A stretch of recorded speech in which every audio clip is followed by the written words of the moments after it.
Bienvenido a un corto documental de Marginal Media de la serie Los lugares más horribles del mundo. Que respiren tranquilos los habitantes del municipio mexicano Zacatepec de Hidalgo, del estado de Morelos, porque este vídeo va sobre la localidad Santa María Zacatepec, parte del municipio de Juan C. Bonilla, en el estado de Puebla. En este Zacatepec, como muchos de ustedes sabrán, se dio un hundimiento de tierra el pasado 30 de mayo, que en el momento de escribir estas líneas sigue produciéndose y tiene a la población atemorizada. En este vídeo exploramos las razones de este fenómeno y descubrimos cómo a los zacatepenses se les está hundiendo algo más que la tierra. Aquí también están intentando hundir las aspiraciones de la comunidad nahua. Nos vamos bien atrás para buscar la raíz de este problema y comenzamos escuchando las impresiones de Marcos, el hermano mexicano que ha solicitado este vídeo.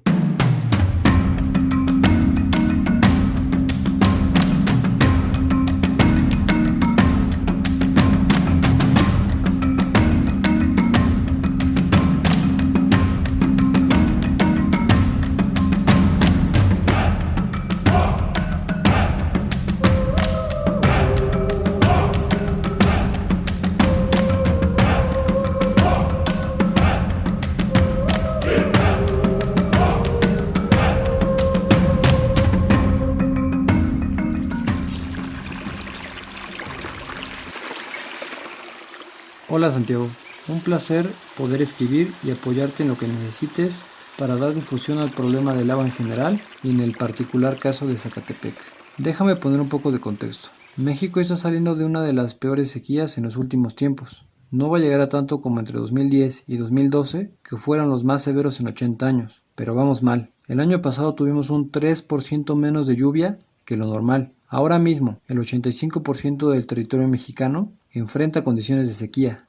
Los meses de marzo, abril y principios de mayo han sido meses secos. Yo vivo en Ciudad de México y acostumbro a hacer ejercicio en espacios abiertos, y pude notar mayor fatiga, dolor de cabeza y un fuerte olor a quemado. Desde entonces monitoreo la calidad del aire mediante este sitio web. Fue impactante para mí subir a la autopista urbana y ver varios incendios activos y fuera de control en parajes muy cerca o incluso dentro de la mancha urbana. Fue necesario para el buen monitoreo del aire incluir dos nuevas categorías, muy mala y extremadamente mala. Como un chiste de mal gusto, el Día de la Tierra, 22 de abril, fue uno de los días con mayor contaminación que se tenga registrado en el país. Esta sequía, aunada al aumento de demanda de agua por COVID, así como las constantes fugas en el sistema, han provocado cortes al suministro en gran parte de la Ciudad de México. A todo esto debo de confesar una verdad incómoda. En la parte suroriente de la ciudad, Tláhuac, Xochimilco, Iztapalapa y Milpalta, ya estamos acostumbrados a no tener agua, hecho que me parece tenemos en común con los hermanos poblanos, y me hace hervir la sangre, ya que nosotros contamos con pozos para ser autosuficientes, pero la política hídrica hace que esa agua sea secuestrada y entregada a las alcaldías con mayores recursos económicos.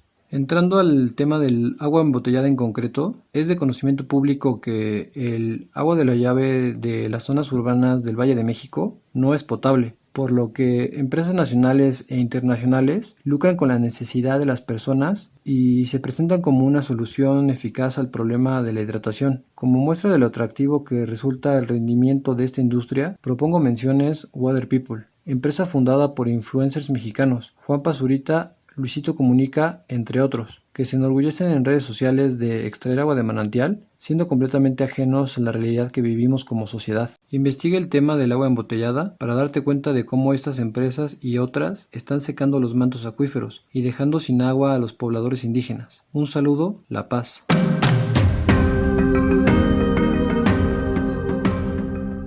La paz a ti también, Marcos. Gracias por alzar la voz y hacernos llegar tus inquietudes. Recogemos tu pedido, exploramos el tema del agua embotellada y los mantos acuíferos. En México, por su geografía principalmente, hay grandes diferencias en cuanto a la disponibilidad del agua. Marcos se lamenta con razón, porque en el Valle de México se encuentra la disponibilidad anual más baja de agua del país. Apenas 144 metros cúbicos por habitante. En caso contrario, se encuentra la frontera sur, con más de 18.000 metros cúbicos por habitante.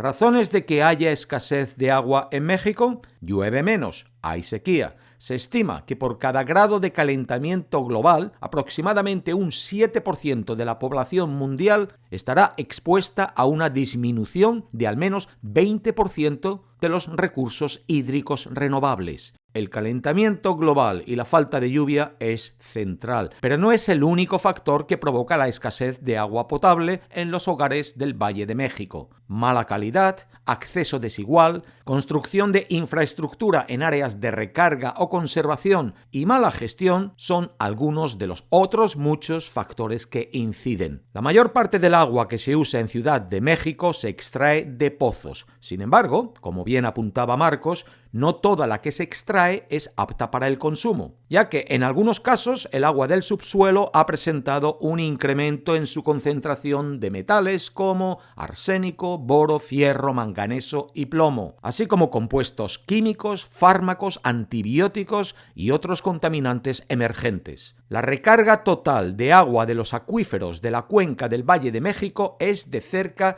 de 25 metros cúbicos por segundo. No obstante, lo que se extrae equivale a 55 metros cúbicos por segundo. Se recarga menos del 50% de lo que se usa. Los acuíferos están siendo sobreexplotados. Según Conagua, el organismo que administra, regula, controla y protege las aguas nacionales en México, en el país hay 643 acuíferos, de los cuales 106 están sobreexplotados. Y ya finalizando con Ciudad de México, mencionar que Marcos tiene motivos para que le hierva la sangre, puesto que justo donde él vive, los barrios que ha mencionado son los que menos disfrutan del agua que disponen. Muchos residentes de esos barrios no disponen de agua entubada, hasta un 11% en la alcaldía de Milpa Alta, mientras que en alcaldías como Benito Juárez, Coyoacán, Cuauhtémoc y Miguel Hidalgo, en las que predominan viviendas de nivel socioeconómico medio-alto, solo el 0.1 de estas no disponen de agua entubada. ¿Y de dónde viene ese agua? Efectivamente, de los mismos barrios que menciona Marcos, que son las alcaldías que cuentan con bosques, zonas agrícolas, chinamperas y zonas de humedales, claves para la recarga de agua, donde las personas de los pueblos originarios y comunidades indígenas residentes han visto reducir sus espacios productivos por los cambios en los usos del suelo, la venta de sus terrenos y la contaminación de los recursos. Esto es, más o menos, lo que está pasando en el municipio de Juan Cebonilla, que cada vez tienen menos agua y la que tienen se la están robando para usos que los residentes no aceptan, con el agravante de que los residentes de Ciudad de México viven en la capital y puede que encuentren oportunidades alternativas para salir adelante, pero los residentes de este municipio, en su mayoría pertenecientes a la comunidad indígena Nahua, necesitan del agua no solo para beber ellos, sino para dar de beber a sus animales y regar sus cosechas. La cabecera del municipio es la localidad de Cuanalá. Su nombre significa agua donde se agarran culebras. El modo de vida de esta comunidad depende del agua, de sus acuíferos y sus ríos. En la zona hay al menos 90 pozos que abastecen de agua potable a más de 5.000 familias. Sin embargo, la mayoría de los pozos ya se secaron. Nos centramos en Zacatepec, la localidad más poblada. Cuando al alcalde de Zacatepec le preguntaban sobre quién estaba secando los pozos, este apuntaba en todas direcciones mencionando empresas de todo tipo, fábricas textiles, proveedores de autopartes como Volkswagen, todas con sus propios pozos extrayendo el agua. Pero encima de todas hay una empresa que ha enfurecido a los zacatepenses y es a la que culpan de que los pozos se estén secando, la embotelladora de agua Bonafont, perteneciente al grupo Danone. Durante los 20 años que lleva instalada la empresa en la comunidad, personas que se dedican al campo han visto cómo Conagua, la Comisión Nacional del Agua, da a esta empresa la libertad de extraer cantidades exorbitantes de agua, mientras que a ellos se les limita el uso para regar sus tierras. Hartos, los ciudadanos iniciaron una marcha de protesta el pasado 22 de marzo, Día Internacional del Agua, y acabaron plantándose delante de la fábrica para evitar el acceso de los trabajadores y que ésta pudiese operar. Venimos a dar testimonio de nuestra inconformidad sobre el saqueo del agua. Desde entonces, ahí siguen, determinados a que Bonafont no les quite una gota más de agua. De acuerdo con información que trabajadores de la empresa compartieron con los habitantes del municipio, esta planta de Bonafont extrae al año 590.976.000 litros de agua, o sea, más de 1,5 millones de litros o más de 85.000 garrafones de 19 litros por día. Por si la escasez de agua en los pozos fuese poco, los zacatepenses también han de luchar para proteger su río de la polución industrial. El río Metlapanapa es el objetivo de las empresas del corredor industrial Huejotzingo para deshacerse de sus residuos tóxicos. El río Metlapanapa se sitúa en la parte central de la cuenca alta del río Atoyac, que es uno de los 3 más contaminados del país. Durante la segunda mitad de 2019, los residentes hubieron de enfrentarse repetidamente a la construcción de un canal de residuos industriales que pretendía contaminar su río con aguas tóxicas. La construcción avanzaba una y otra vez sin que estuviese claro si existían permisos para ello, y siempre custodiada por la presencia de fuerzas policiales. Los zacatepenses se sentían ignorados y traicionados por sus autoridades. Ya estamos cansados de las autoridades, de nuestras autoridades, de nuestros presidentes. Finalmente, el 7 de febrero de 2020, un juez ordenó frenar las obras del colector industrial de Huejotzingo por daños que pudiera ocasionar al río Metlapanapa y declaró la suspensión definitiva a favor de la comunidad indígena de Santa María Zacatepec. Solo unos días antes, el informe de una misión internacional de observación del río documentaba las violaciones de derechos humanos cometidas contra integrantes de la comunidad en represalia por la defensa del río Metlapanapa. Fresco estaba aún en la memoria el asesinato del activista nahua Samir Flores un año antes por defender las tierras y recursos naturales comunales. Aquel informe apuntaba a la criminalización, agresiones y amenazas contra personas defensoras de derechos humanos, a violaciones al debido proceso y otras garantías jurídicas en la construcción de este desagüe, y a cómo las empresas involucradas habían fallado en su responsabilidad de prevenir la contaminación al río y salvaguardar la salud de los zacatepenses. Pero más importante, el informe señalaba la violación al derecho a la libre determinación y autonomía de los pueblos indígenas, porque esta es la clave de todos los males de los zacatepenses y su comunidad nahua. No les reconocen ser quienes son.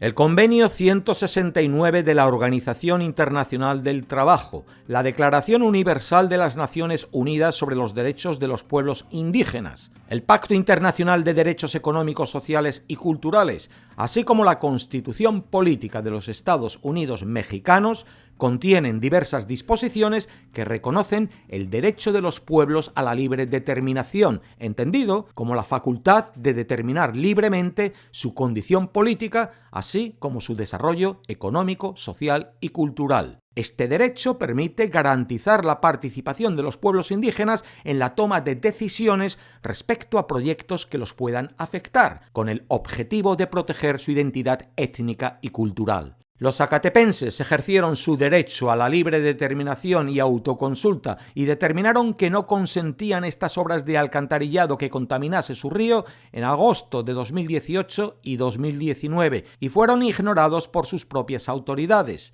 El Estado mexicano tiene la obligación de consultar a los pueblos indígenas con el objetivo de obtener su consentimiento. Cualquier acto que realicen las autoridades en aras de validar una construcción debe ser sometida a un estudio que priorice el principio pro persona para que se garantice el cumplimiento de los derechos humanos y de los derechos de los pueblos indígenas. Y no está siendo así. La comunidad nahua no quiere este desarrollo a ciegas que les está quitando el agua y la vida. 9 años llevan resistiendo contra la instalación del proyecto integral Morelos. Ellos denuncian que antes en nombre del progreso y ahora en el de la cuarta transformación, nada cambia para ellos, que llevan 30 años sin que las autoridades presten atención a sus deseos. Santa María Zacatepec existe como pueblo nahua desde antes de la creación del Estado mexicano. Los habitantes tienen documentos de la época del virreinato donde se les nombra como pueblo natural, es decir, pueblo indígena. indígena, si los zacatepenses fuesen reconocidos como pueblo indígena,